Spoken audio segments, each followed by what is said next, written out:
شب 8 مارس سال 2014 بوینگ 777 پرواز میکنه از فرودگاه مالایزیا. نقطه نشست پکین. در داخل این هواپیما زیاده از 200 مسافر و دیگر اعضای کارگران خودی هواپیما بودند. بعد 30 دقیقه پرواز کاپیتان هواپیما باری آخر علاقه میکنه با زمین. بعد 40 دقیقه باشه هواپیما نه تنها از علاقه بلکه حتی از رادارها هم گم میشود با زیاده از 200 نفر در داخلش.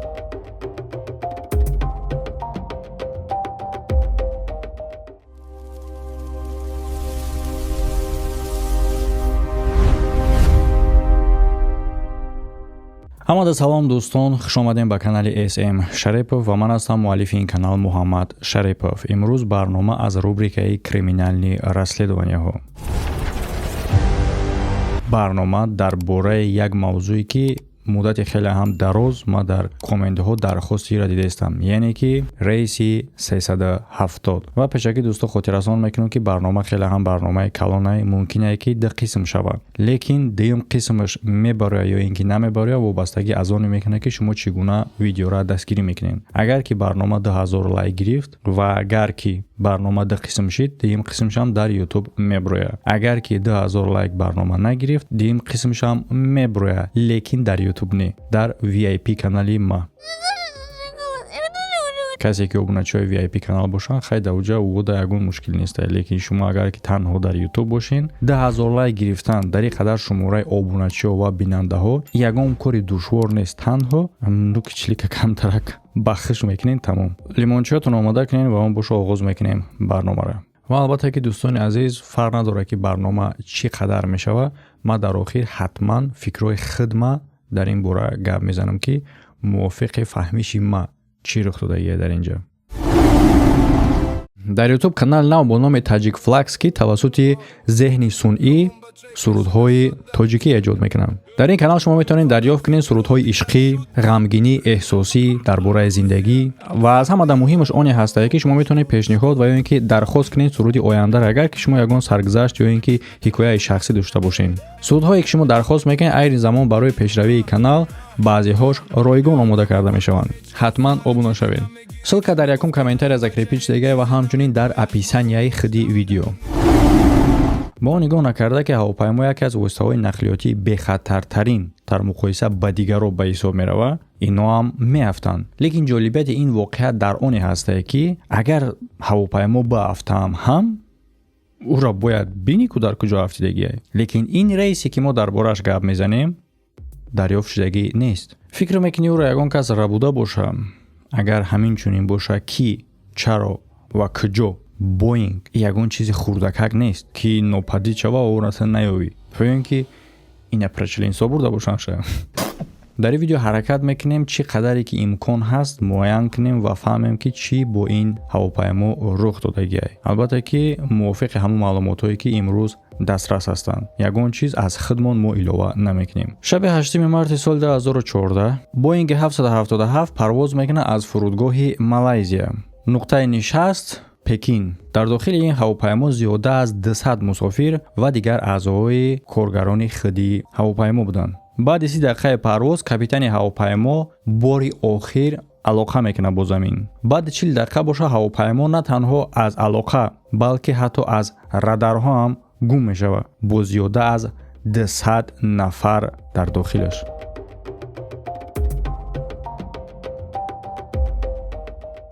بیامانه حوزی سوزن همیایی به این تکنولوژی چی گفته ایسی خدد؟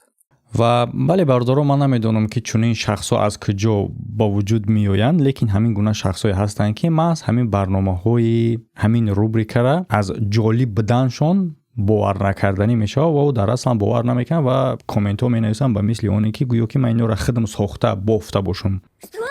با نگاه نکرده که عکس و ویدیوهای این حادثه ها را میبینن در روی اکران و به مثل همینم مرحمت گوش کنین نوستی های اوریجینالی را در این باره گم شد هواپیمای آویالینیای مالایزیا. گم شد ریس 370 آویالینیای مالایزیا. هواپیمای آویالینیای مالایزیا به نام نشان گم شد. این هواپیما را جستجو میکنه یک چند کشور با خراجات یک چند صد میلیون دلارها و یک چند سالها. با این قدر جدی تفتیش و جستجو نگاه نکرده، یگان کس تا حال نمیدونه که انیق و دقیق با این هواپیما چی رخ دادگیه. بله به همگان معلوم است که هواپیماهای امروزه تجهیزات‌هایی دارند که در کجایی که او قرار بگیرن هر ثانیه زمین میتونه فهمیده که او در کجا قرار دارن. این قدر رادارها هستند، این قدر تکنولوژی زمانوی پیش رفتگی. حتی اگر که سامالیات بافته هم او میتونه خبر بده که در کجا افتادگی. لیکن این گپا تعلق نداره به ریس 370. بوینگ 777 میگوی با ریس 370 چه نفهمیدم خلاص انیق بیو.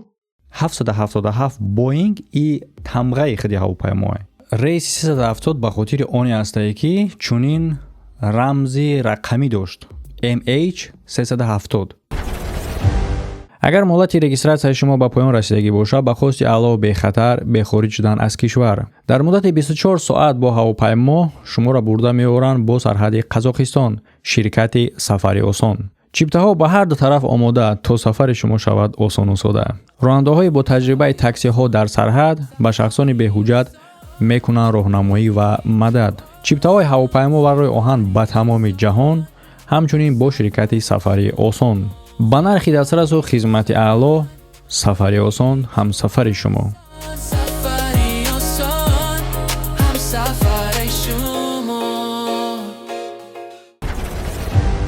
8 مارت سال 2014 شب آرام بوینگ 777 آمادگی میدید برای پرواز کردن از فرودگاه کوالالامپور پایتخت مالایزیا. نقطه بعدی که او باید میرسید پکینی خیتای. این نقطه دومی این خط سیر هوایی باید که مدت تقریبا 5.5 ساعت پرواز میکردن. بود هوا هم خوب گفته شدگی بود.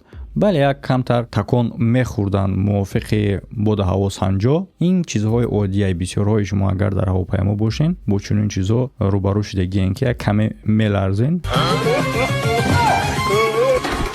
لیکن با پروازتان خوب ادامه می‌یابد. کاپیتان هواپیما MH370 زخری احمد شاه در اون لحظه سن او به 53 رسید. لیکن تصور کنین دوستا که در این سن سال زیاده از 30 سال عمرش با هواپیما گذراندگی و بیشتر از این وقت ماست در بوینگ 777. این خیلی هم پیلوتی با تجربه و با آبرو بود.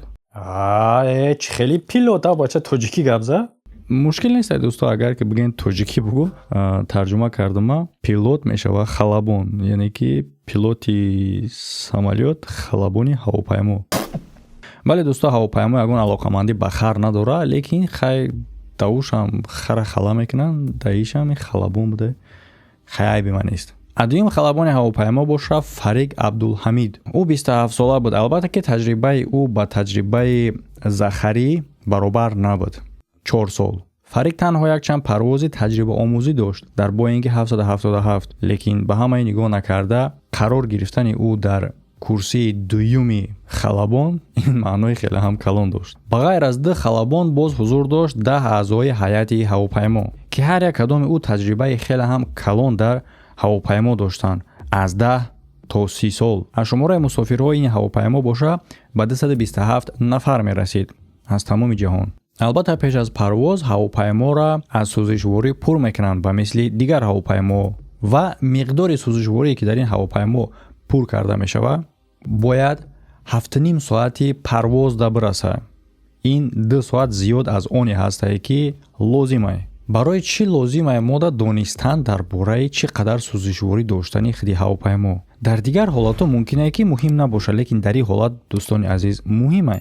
و چیز دیگری که مهمه موده این وقتی صرف شده. ساعت 0:40 یعنی که 12 شب فرمانده هواپیما یعنی کاپیتان زخری اجازت میگیره برای پرواز.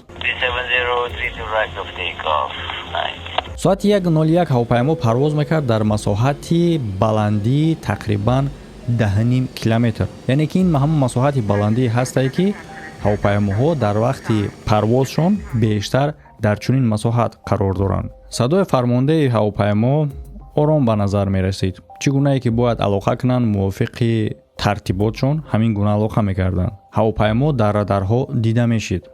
Ягон чизи ғайриоддӣ нест. Я балошка мои видеоро бароям гардишош тамошо мекунам. Ва бале дӯстон, баъди 7 дақиқа ҳамчун чизҳо шурӯъ мешаванд. Яъне капитан Захари хабар медиҳад ба замин ки ҳавопаймо дар баландии 35000 фут қарор дорад. барои чӣ хотир фут гуфтаистам? Чунки шумо ба забони англисӣ айни замон гӯш карден. Ин ҳамон тақрибан 10 километри гуфтагии аввалина мешавад. Дар ҳамин ҷа мисол сарнагум нашинда, агар ки ягон ҷода фут яке шнавидин. Инам як ченаки дига аст ки фут ҳаст, метр, километр. Бисёриҳо мумкин ки бидонанд. Лекин ҷолибияти ин хабар оне набуд ки чунин чиза хабар дод ба замин капитан. А оне ки барои чӣ ина хабар дод? Чунки 7 дақиқа пеш гуфтагӣ буд. Яъне дар ин лаҳза хабар додан аз дар кадом баландӣ қарор доштани ҳавопаймо ин як маълумоти нолозима буд. Ва дар ҳоле ки маълумот нолозима боша, мефаҳме ки дар ин ҷа чизи нохуб рух додааст. Дар ин бора гап мезанем, лекин камтар дертар, чунки баъди ин ҳолат дигар чизҳои ғайриоддӣ рух додан шурӯъ мешаванд. тақрибан баъди 11 дақиқа ҳавопаймо дар қисми ҷанубии баҳри Хитой қарор мегирад. ӯ фазои ҳавоии Малайзияро тарк карда ба фазои ҳавоии Таиланд ворид мешуд. Нозири ҳавоии Куала-Лумпур ба капитан Захари мегӯяд ки ӯ бояд алоқа бирояд бо нозири ҳавоии Ветнам аз Ҳошимин. Ва бале, ин хабар ба капитан Захари мераса ва ӯ ҷавоб медиҳад.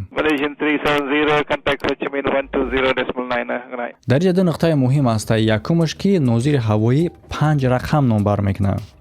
Капитан Захари бояд дар ҷавоб ин рақамҳоро такрор мекард. Яъне ки радиочистотаи хиди хати алоқае, агар ки ишам бигем тоҷикӣ, басомади радиоӣ. Нуқтаи муҳимаш оне ҳаст ки охирон алоқаи хиди капитан буд ва ҳамчунин бо алоқа намебаряд бо нозирони ҳавоии Ветнам ва дарҳол баъди ҳодиса ҳавопаймо аз радар ҳам гум мешавад. бале бисёриҳо метавонанд фикр кунанд ки агар ки ҳавопаймо аз радар гум шуд, маънои ӯро дорад ки ӯ афтидагиае. лекин не, баъдан муайян карда мешавад ки баъди аз радар гум шуданам якчанд соати дига ӯ парвоз дошт. аз ҷое ки ӯ гум мешавад хеле ҳам барои гум шудан олӣ буд. яъне чӣ гуна? ҳавопаймо аллакай аз фазои ҳавоии Малайзия خورید شدگی بود و شروع میکرد با وارد شدن فضای هوایی ویتنام، لیکن حالا وارد شدگی نیست. نه در این طرفه نه در اون طرف. بهترین وقت و مکان و زمان است برای شخصی که اگر که او خواهش هواپیما را ناپدید کردن داشته باشه. البته بعد این حالت این هواپیما سبب خیلی هم سر و صداهای کلام به تمام جهان میشود که نسبت این هر گونه فکرها است. فکرهای مثل افسانه‌ای، فکرهایی که باور کردنش هم خیلی هم دشوار است. بغیر از این هست چیزهایی که با دلیل هستند و ما از در این ویدیو ما همون چیزهایش گپ میزنیم که با دلیل سر و کار دارن، نه اینکه چیزهایی به مثل افسانه‌ایش. ما شروع میکنیم گپ زدن درباره رادار. خدی رادار چیه و چگونه هواپیما میتونه که از رادار گم شود؟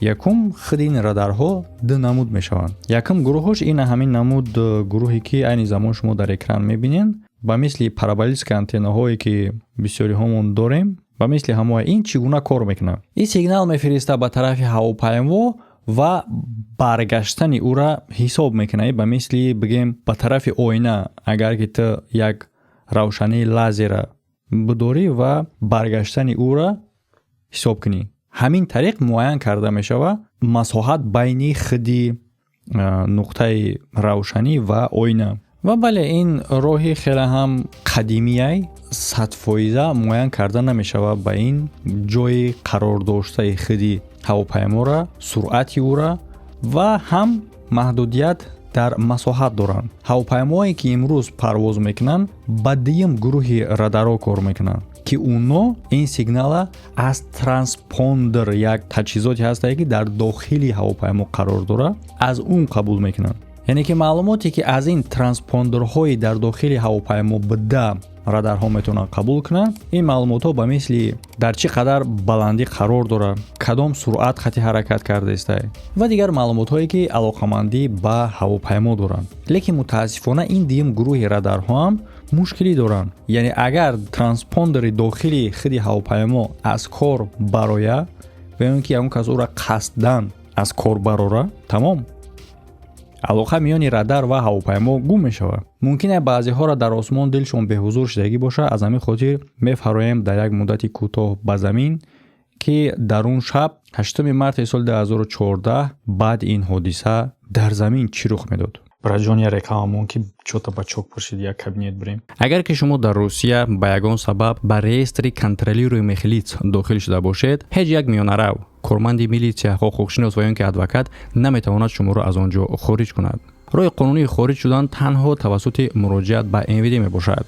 аммо ҳоло дар бисёр ҳолатҳо ҳатто ба ҳамаи ҳуҷҷатҳои дуруст ҳангоми муроҷиати шахсӣ хатари вудваренӣ ва ё ин ки депорт вуҷуд дорад. ҳамзамон роҳи қонунӣ мавҷуд аст ки бе иштироки шахсии шумо дар МВД барои баррасии хориҷ шудан аз реестри контролии мехлис истифода мешавад. барои маълумоти пурра ва машварат ба ватсапи дар болои экран буда муроҷиат кунед.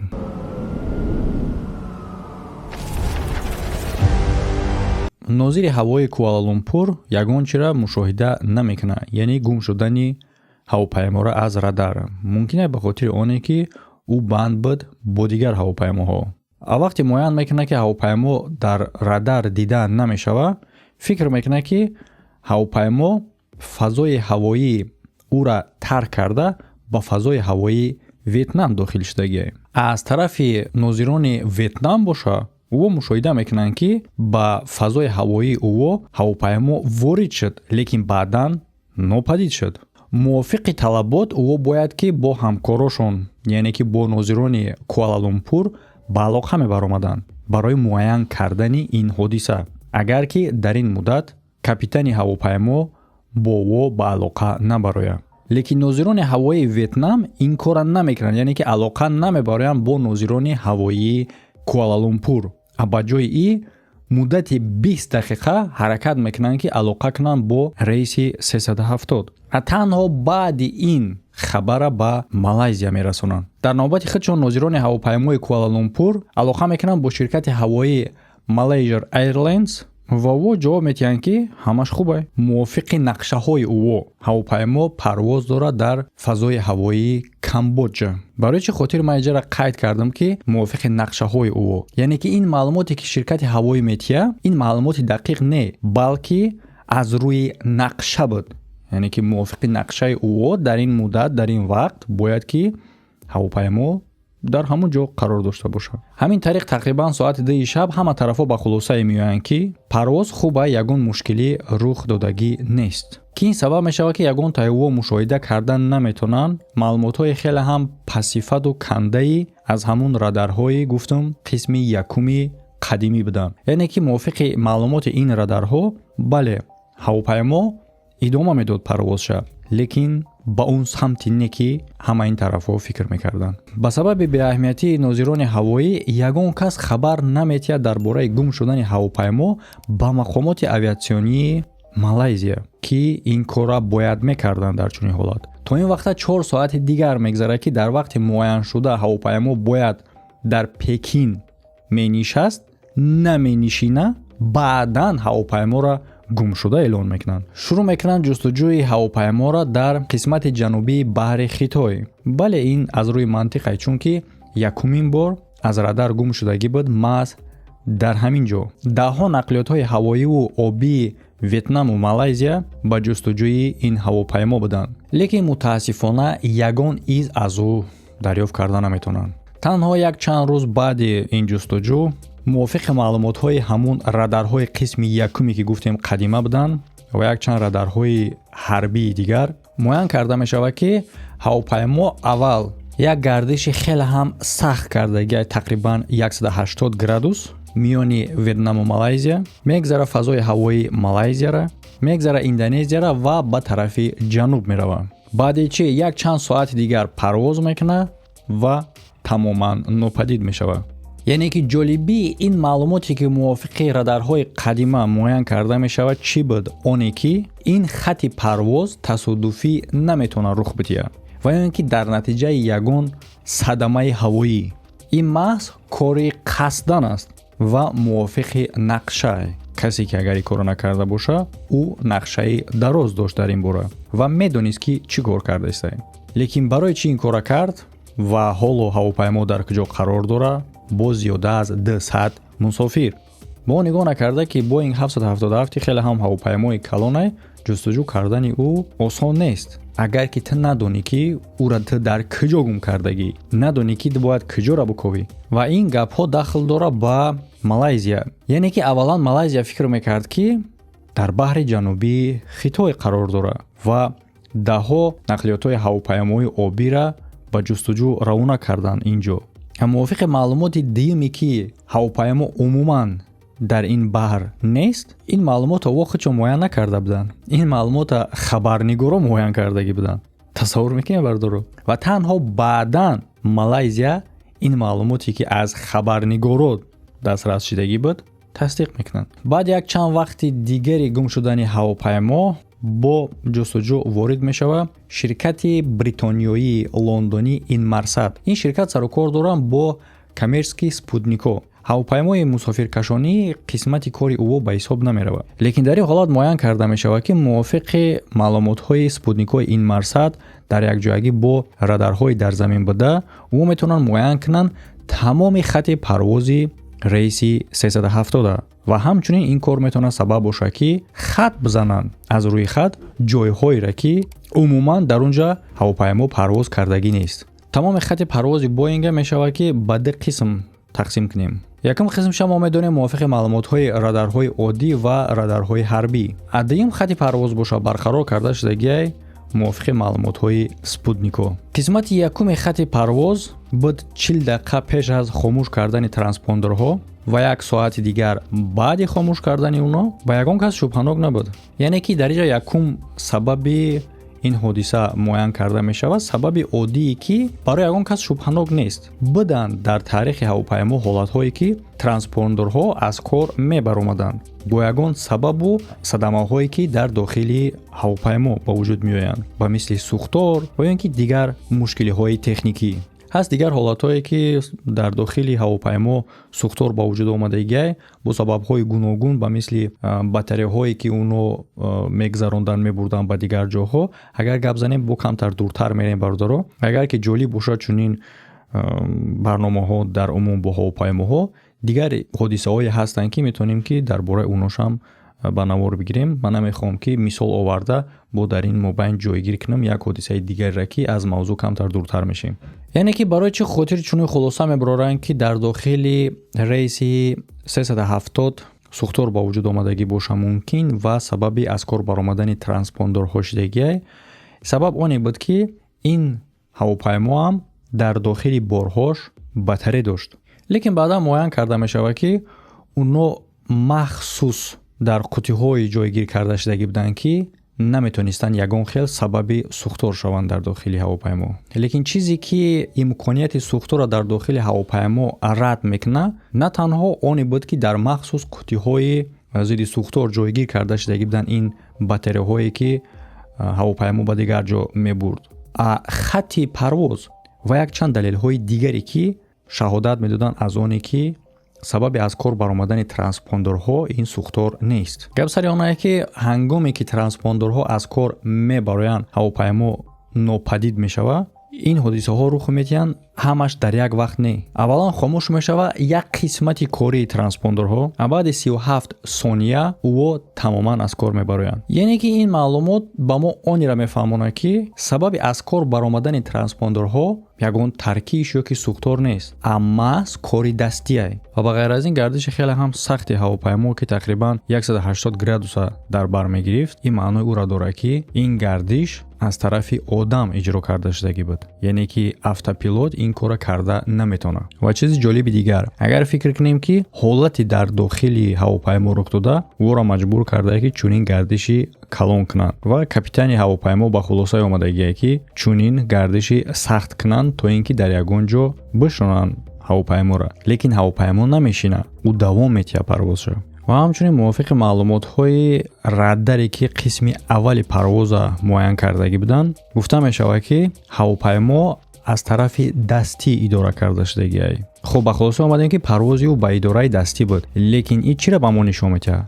онеро ки халабонои худи ҳавопаймо баҳуш буданд. ай ба мо чира нишон медиҳад? Аонеро ки дар дохили ҳавопаймо ягон корҳои садамавӣ рух додагӣ нест, ба мисли сӯхтор ки сабаби дуд шава ва ӯ аз ҳуш бираванд, ё ин ки ягон ҷои ҳавопаймо кушода шудагӣ боша ки аз норасоии ҳаво ӯ аз ҳуш рафтагӣ бошанд. Дар бораи худи мусофиро дар инҷа гуфта намешавад, лекин дар бораи худи халабоно гуфта мешавад ки ӯҳо ба ҳуш буданд. Оиди қисмати дуюми парвоз ки ширкати Инмарсат муайян мекунад, ин қисмати парвоз ҳамон вақте буд ки ҳавопаймо аз радарҳои заминӣ гум мешид ва ширкати Инмарсат чӣ гунае ки дар аввали барнома гуфтем тавассути спутникҳоеро муайян мекунад. хоб яъне ки мувофиқи маълумотҳои Инмарсат баъдан 6 соати дига ҳавопаймо парвоз мекунад ба тарафи Антарктида ва тамоман нопадид мешавад дар қисми ҷанубии уқёнуси Ҳинд. бале, мефаҳмам ки шумо дар аввали барнома тамошо кардем ки ҷустуҷӯ дар дигар қисмҳо буд. Ба чӣ хотир? Дар ҳоле ки агар ӯ муайян кардагӣ бошанд ки дар қисмати ҷанубии уқёнуси Ҳинд гум шудагӣ. Ба хотири оне ки ин маълумот баъдан муайян карда мешавад ва ин сабаб мешавад ки ӯ вақте ки дар ин ҳолат хеле ҳам муҳимай аз даст метиҳанд. имконияти хеле ҳам баланд аст ки тамоми хатҳои парвози ҳавопайморо агар ки Малайзия дарҳол муайян мекард, эҳтимол аст ки ӯро дарёфт карда метонистанд. аз ҳамин хотир бисёр наздикони шахсоне ки дар ин ҳавопаймо гум шуданд фикр мекунанд ки Малайзия медонад чӣ кор шудагиай ва дар ин кор худшон гунаҳгор ки ҳастанд намехоҳанд иқрор шаванд. ва ин ки дигар фикрҳое ҳаста ба мисли оне ки ҳавопайморо задагӣ бошанд. албатта дар ин бора гап мезанем дар ҳамон қисматиш ки ман фикрҳои худам дар ин бора мегӯм. ҳоло боша диққат метиҳем ба қисми ҷустуҷӯӣ ки тасаввур кунед дӯстони азиз ки аз ҳамада калонтарин ва гаронтарин амалиёти ҷустуҷӯӣ дар таърих ба ҳисоб меравад. ҳавопаймо ва киштиҳои якчанд кишвар дар муддати 2 моҳ садҳо квадратни километра тафтиш мекунанд. аввал баҳри ҷанубии Хитой, ҷое ки якум бор аз радарҳо гум мешавад ҳавопаймо, ва ҳамчунин қисмати ҷанубии уқёнуси Ҳинда ки мувофиқи маълумотҳои Инмарсат ҳавопаймо тамоман ва барои ҳамешагӣ нопадид мешавад. яъне баъди 2 моҳи тафтишоти бенатиҷа ба хулосае меоянд ки бо тафтишоти зери обӣ шурӯъ кунанд. яъне ки рӯи оба кофтан ҳеҷ чиз дарёфт карда нашуд. ба хотире ки имконияти молиявии худи ҳукумати Малайзия надошт барои тафтиш кардани дохили уқёнуси Ҳинд, ба амалиёти ҷустуҷӯӣ қуш мешавад Австралия бо технологияи пешрафтатаршон дар муқоиса ба Малайзия.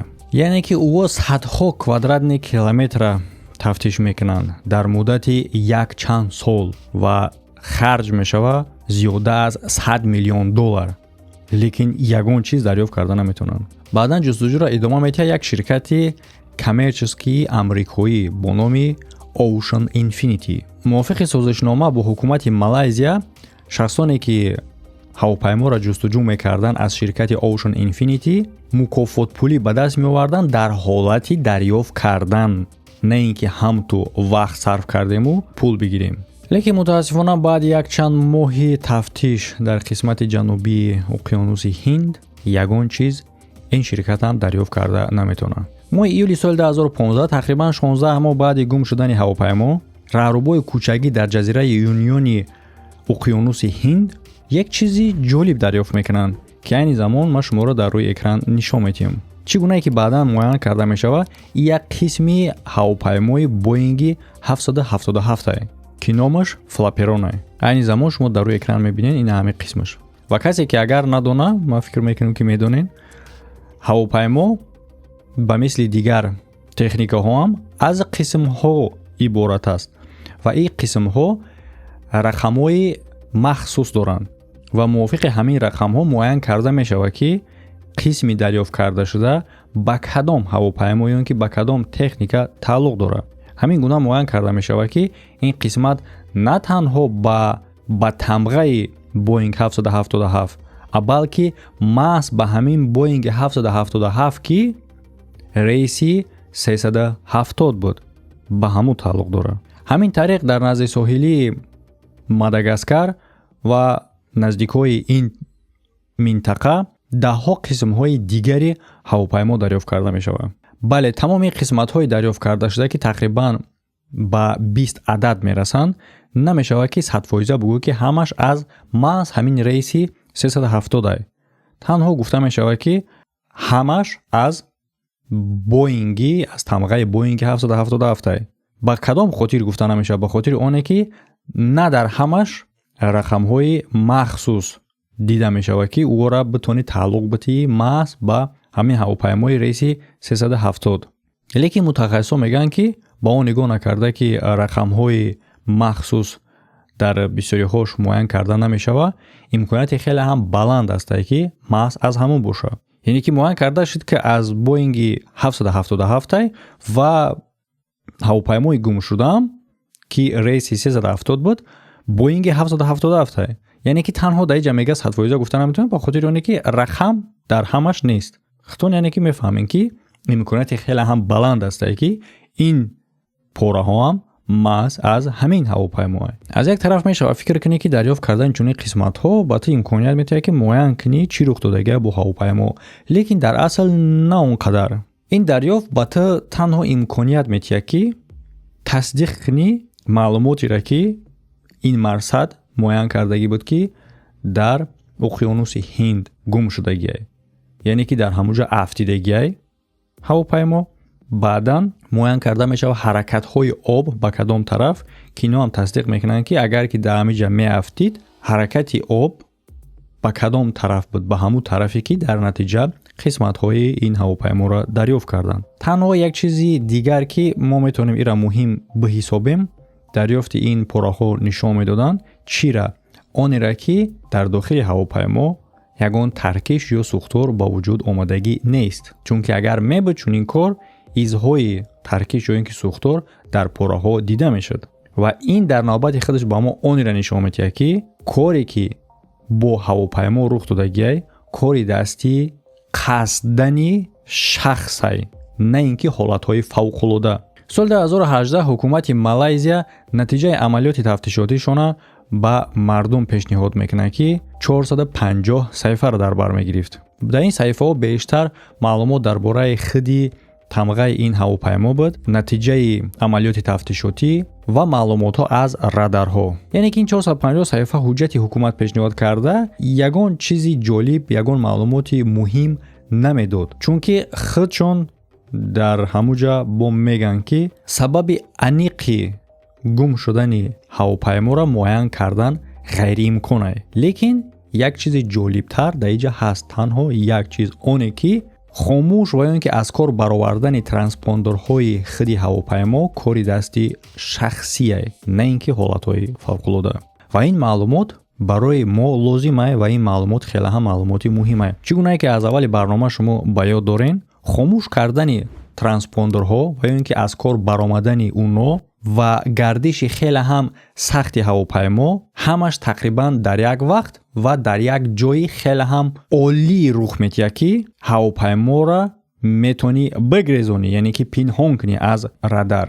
яъне ки чунин амалҳо дар як вақти муайян, дар як нуқтаи муайян, вақту замону макони муайян наметавонад ки тасодуфӣ бошад. яъне ки транспондерҳо ҳам ту ягон сабаб шавад ки аз кор бароянд ва ҳавопаймо чунин гардиши хеле ҳам сахт кунад, маҳз бо дар нуқтае ки нопадид шудани ӯ хеле ҳам осон аст. не албатта ин кора шахс кардагиай. фақат дар инҷа муайян карда накунад ки кӣ ва чаро. дар ин вақте ки як чанд сол аз гум шудани ҳавопаймо мегзарад, фикрҳои гуногун нисбати ин ҳодиса пайдо мешавад. ва мисли оне ки ман фикрҳои шахсии худам дар охири барнома мегӯм. ва ин ки мумкин аст ки алоҳида видео шавад ки ман фикрҳои худам пурра бугум. яъне ки қисми якуме ки одамо дар инҷа бора фикр мекарданд, гурӯҳи одамое буданд ки дар асоси далелҳо ва маълумотҳои радар фикр мекарданд ки ҳамаира ҷамъу тарк кунем чӣ натиҷа мебарорад. ва ин шахсҳо буданд халабоно, яъне ки капитанои ҳавопаймое ки кор мекарданд ё ин ки пешакӣ кор мекарданд ё ин ки дигар шахсое ки бо ҳавопаймо сару кор доранд. лекин ба ғайр аз ин бо ҳастанд дигар қисмҳои фикрҳое ки инҳоро чӣ хел бигем, теорияҳои заговор мегӯянд ку ба мисли ҳамина овори буд. ва чунин фикрҳо бештар сабаби китоб ва ё ин ки филм ба навор гирифтан мешавад ки чунин филмам ба навор гирифтагианд дар ин бора. дар асоси чунин фикрҳо. албатта ки филмҳо бештар агар ки ягон ҳодисаро дар асосаш филм ба навор бигиранд, ҳамон қадар ҳаракат мекунанд ки вай ҷолиб шавад. Бештари филмҳо гарчанде ки гуфта мешавад ки дар асоси ҳолати воқеӣ сабт карда шудагӣ, лекин ин маънои ӯро надорад ки бо далелҳо сабт мекунанд филмҳоро. Филм бояд ҷолиб кунанд, ҳамин қадар ҷолиб кунанд, ҳамин қадар ғайриоддӣ кунанд, то ин ки фурӯхташ битонанд. яъне мувофиқи яке аз чунин теорияҳо гуфта мешавад ки ҳавопайморо задагиянд ки армияи амрико дар уқёнуси Ҳинд. яъне ки дар ин минтақа базаи Диего Гарсия қарор дорад. акнун сабаб ки хоб база қарор дорад, баъд ҳавопайморо чӣ базадан? мумкине ки ин ҳавопаймо ба ин база ҳуҷум карда бошад ва дар ҷавоб зада бошанд. ва ин ки вақти наздик шудан капитани ҳавопаймо ба алоқаи худи база ҷавоб додагӣ нестай ва во задиянд. баъдан қисматҳое ки дар дигар ҷо дарёфт карданд ки гӯё об бурда бошаш, ин қисматҳоро худи ҳарбиё аз ин база бурда дар ин ҷоҳо партофта бошанд, то ин ки изҳоро гум кунанд. ва мувофиқи дигар теория гуфта мешавад ки баъди гардиш дар Индонезия ҳавопаймо ҳаракат кардагӣ ба тарафи Қазоқистон ва дар Қазоқистон садама кардагӣ. яъне ки барои чӣ хотир ман чунин фикрҳоро гуфтан дар ханда мегирад, ба хотири оне ки ино дар асоси ягон далил нестанд ва ягон далилҳое ки муайян карда шудагӣ бо ин гуфтаҳо туғрӣ намегирад. яъне мувофиқи маълумотҳое ки аллакай то ин қадар вақта маълумай, ҳатто мутахассисое ки дар ин соҳа сару кор доранд наметавонанд 100% гуфта ки бо ҳавопаймо чӣ рух додагӣ. аким кадом шахс мебурояд мегӯяд ки ӯ дар Қазоқистон рафтидагӣ. чӣ хел метавонӣ ту ба ин бовар кунӣ ва чӣ хел ин гап ба ту хандовар наметавонад бошад.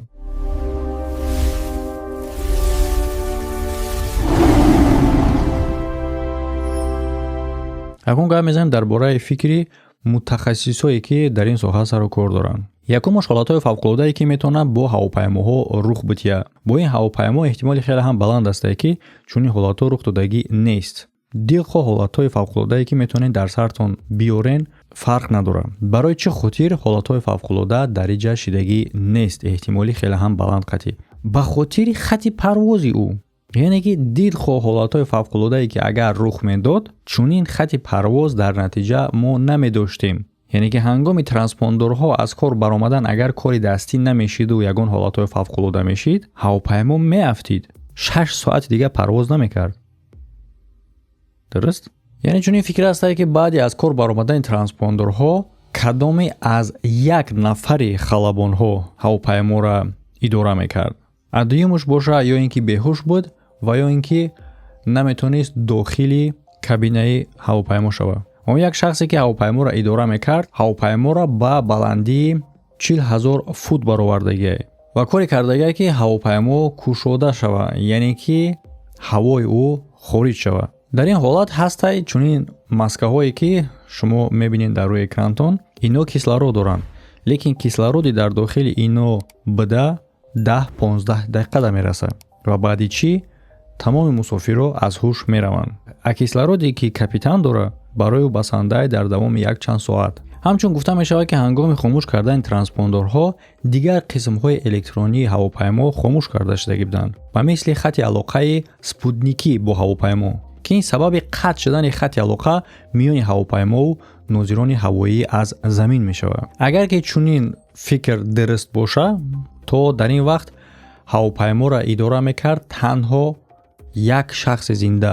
чӣ ҳаст тарафи ин гап ва зидди ин гап? тарафаш як кор ҳаст. тақрибан баъди 1 соат, соати 2:25 дар ҳавопаймо даргирон карда мешавад як қисмати таҷҳизоти электрониш, ҳамчунин ҳамон қисмҳое ки ҷавобгӯ буданд барои алоқа кардан бо спутникҳо.